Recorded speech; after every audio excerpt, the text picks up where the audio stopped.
সূরা ফালাক ও নাসের ঘটনা। একবার নবীজি সাল্লাল্লাহু আলাইহি ওয়াসাল্লাম কঠিন অসুস্থ হয়ে পড়লেন।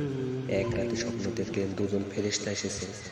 একজন বসেছেন তার শিয়রে আর একজন পায়ের কাছে। দুজনের মধ্যে কথোপকথন শুরু হলো। এভাবে এনার কি হয়েছে? ইনি অসুস্থ, ইনি কি অসুখ? জাদু করতে তাকে জাদু করেছে ইহুদি লাবিদ ইবনে আসাম। কিভাবে?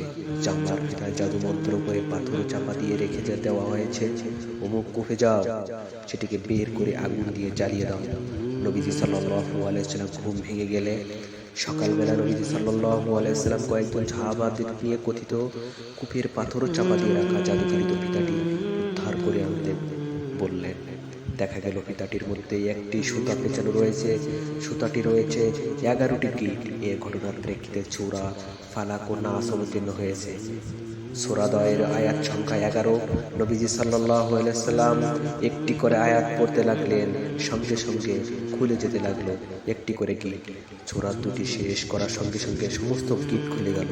ওদিকে নবীজি সাল্লাল্লাহু আলাইহি ওয়াসাল্লাম সুস্থ হয়ে উঠলেন। সূরা